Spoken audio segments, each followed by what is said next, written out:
Ciao ragazzi, benvenuti sul nostro canale YouTube Metodo Easy Tennis Play. Oggi vi voglio presentare il diritto di Roger Federer. Sicuramente qualcuno ha il desiderio di fare il diritto come Roger Federer oppure di assomigliare al suo diritto e quindi oggi vi voglio presentare qualche dritta per poter tirare come lui, fare il diritto come lui.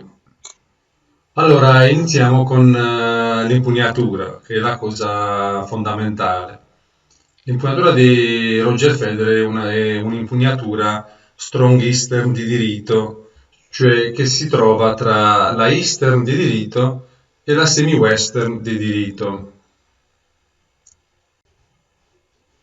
La fase di preparazione comincia con l'accompagnamento della racchetta con il braccio non dominante. Come si vede qui,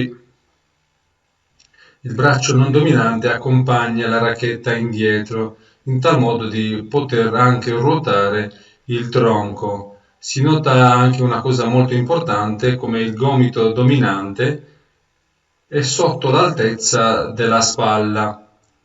Si vede qui come è sotto l'altezza della spalla. Dal lato posteriore si vede come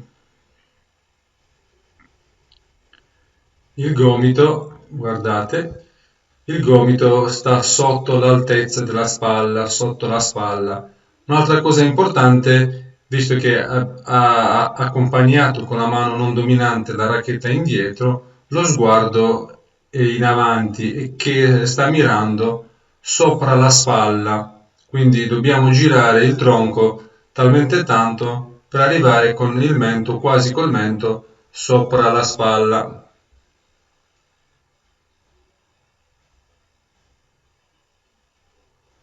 Ecco qui lo sguardo sopra, col mento sopra la spalla.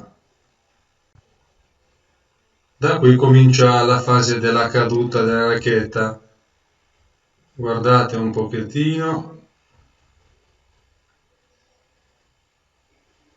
come la racchetta è stata spinta indietro.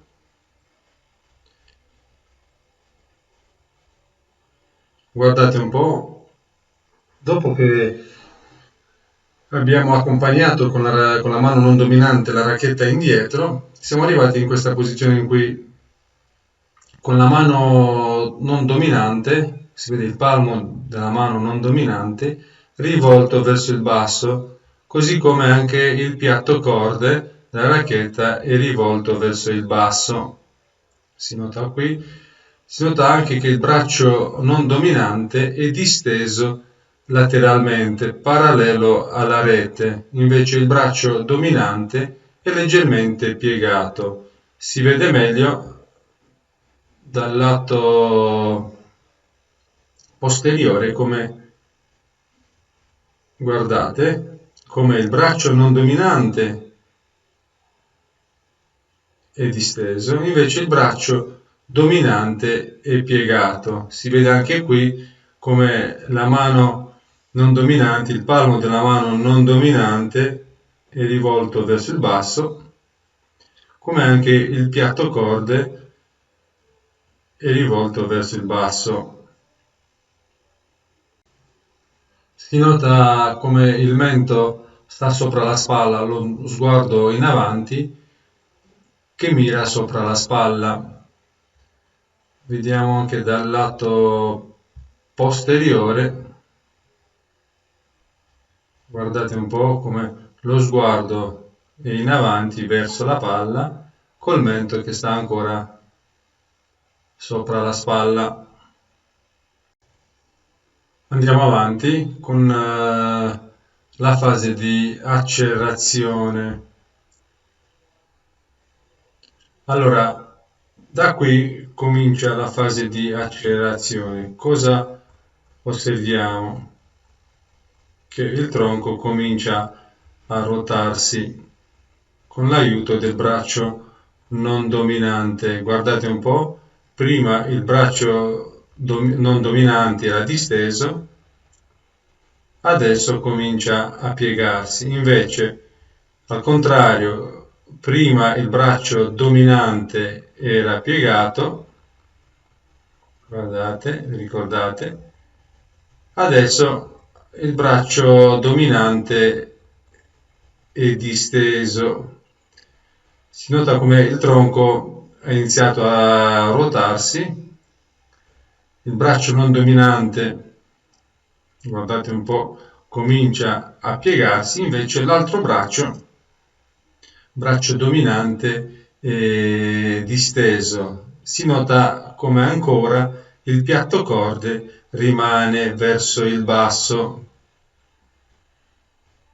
Vediamo dal lato posteriore, guardate un po' come il braccio dominante si è disteso, il piatto corde sta ancora verso il basso, è rivolto verso il basso, e come il tronco inizia a rotarsi. Guardate un po' prima come era il tronco, la linea delle spalle, invece adesso la linea delle spalle comincia a girarsi, quindi il tronco comincia a girarsi.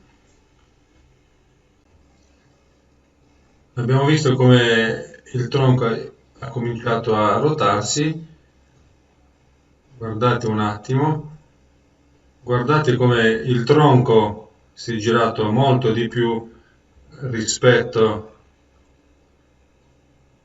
alla fine della caduta della testa racchetta, guardate un po',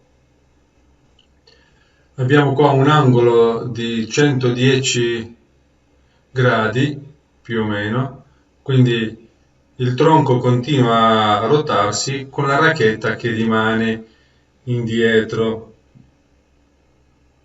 Guardate il piatto corde è sempre rivolto verso il basso.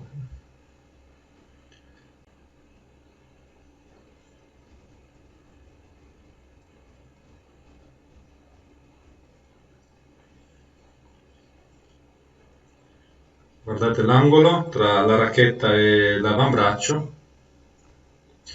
e il piatto corde che è rimasto verso il basso. Per poter avere questo angolo tra la racchetta e l'avambraccio bisogna non stringere fortissimo la racchetta. Ok, andiamo avanti. Guardate.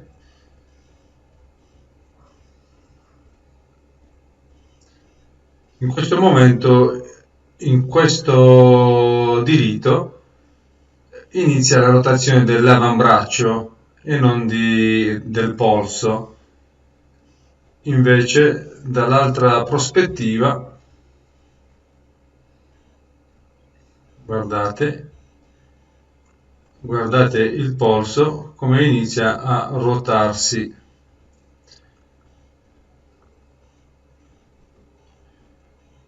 Ok, siamo arrivati all'impatto con la palla, guardate come dopo l'impatto con la palla lo sguardo rimane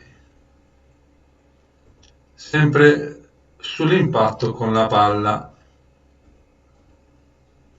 Qua finisce la rotazione del polso.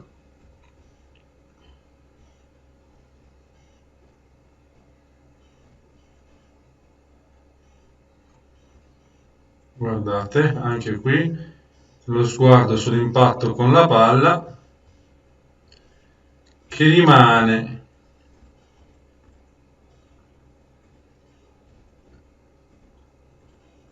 fino alla fine del movimento. Qua è la fine della rotazione dell'avambraccio, guardate lo sguardo, è rimasto sull'impatto con la palla. In questo dirito, in questo esempio che ovviamente i diritti sono sempre diversi, guardate come ha impattato non tanto al centro e la racchetta si è girata, guardate, anzi non la racchetta, il polso si è girato perché la racchetta non si è girata nella mano, guardate. talmente morbida è la mano, che su questo impatto con la palla, vedete come si emula all'errore per poter comunque avere un diritto decente.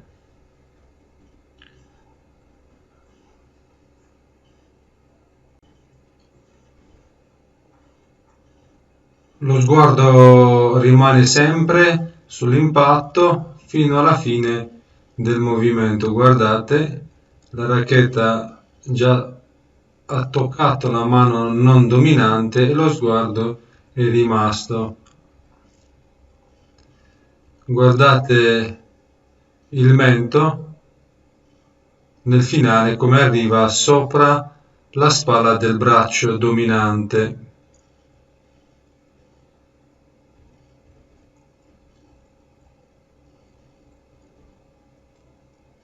E guardate qui come la racchetta è arrivata indietro,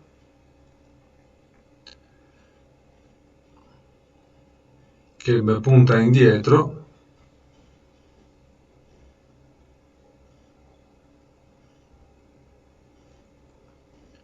Guardate anche qui da questa prospettiva, lo sguardo rimane tale.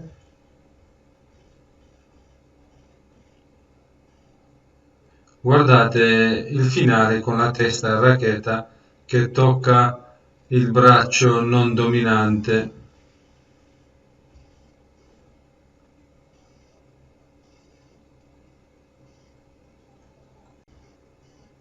Un altro esempio del finale, guardate qua come il mento sta sopra la spalla dominante, invece la testa a racchetta arriva indietro toccando addirittura il braccio non dominante. Guardate un po'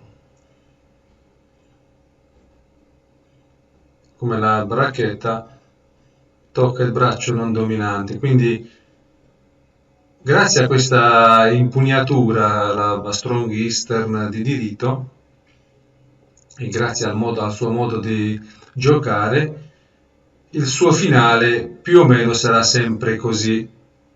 Quindi che la racchetta arriva a toccare il braccio non dominante tra la spalla e il gomito.